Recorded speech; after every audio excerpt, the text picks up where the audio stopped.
So I look at the impact of shame on human physiology and health. I also work with healthcare organizations to design more empathetic and holistic approaches to healthcare practice. So it was actually when I was a physiotherapy student. During a lot of my clinical placements, I noticed that many healthcare professionals were using shame as a way of discouraging unhealthy behaviors in patients. And I wondered if that potentially caused harm to the very people that we were trying to help. So our society uses shame in a lot of different settings, both inside healthcare and outside of healthcare. We're starting to learn more that shame has a negative impact on our mental health. That's fairly well understood. But what we really don't know is how shame impacts our physical health. It's a bit of a mystery and very much an underexplored area. And so it's really important to look at this since we do use shame so much. And if we continue to find that shame negatively impacts physical health, it further supports destigmatization interventions across the population. So one kind of mystery in public health literature right now is they found that stigmatized populations generally have worse physical health than non-stigmatized populations, but there's not a lot known about the mechanisms of that. How does stigma actually get under our skin to affect our health? Shame, my research suggests that shame is a potential mechanism for that relationship. It's a way that stigma gets embodied and affects our health.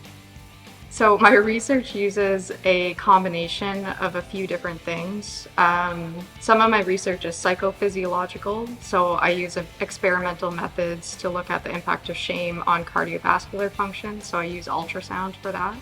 I also do epidemiological research to look at the association between chronic shame and health outcomes within the context of stigmatized populations. And so for that, I use large data sets. And then for quality improvement research, kind of that's about getting out in the community and talking to healthcare organizations, leaders, healthcare professionals, and community members about how to make healthcare more empathetic and holistic. So during my PhD and my postdoc, I built a health equity quality improvement research initiative where I worked with healthcare organizations in Kingston to routinely incorporate assessment and use of social determinant of health information.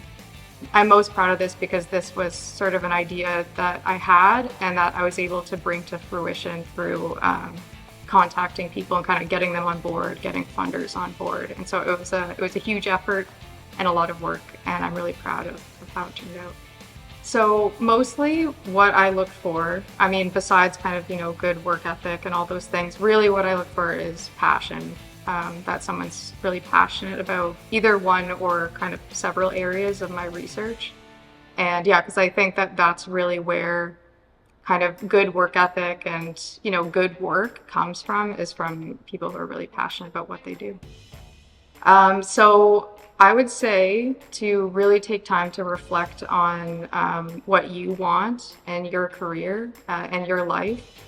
And through that reflection, if you kind of find that research is something you really want to pursue and you have sort of specific areas of research you're really interested in, that when you're reaching out to different prospective supervisors, that you meet with them and really take time to kind of feel out the vibe, if I can say that, because I think it's really important that you feel that connection is positive and supportive, because the relationship that you have with your supervisor throughout your program has a massive impact on your experience and your success in that program.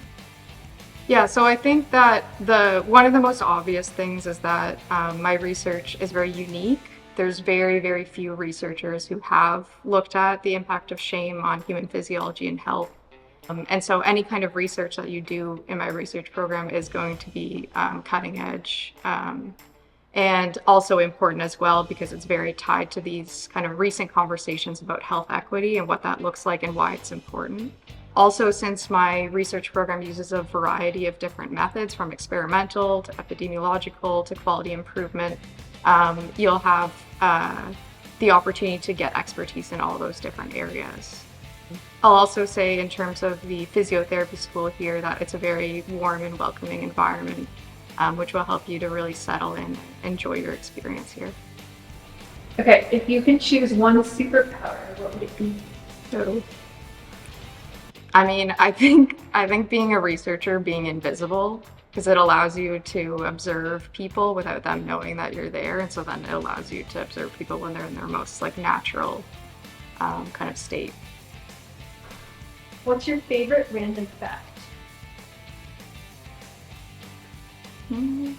Oh, that birds are descendants of dinosaurs. Would you prefer a tiger or a lion as a pet? A lion, definitely. The last question is, what inspires you?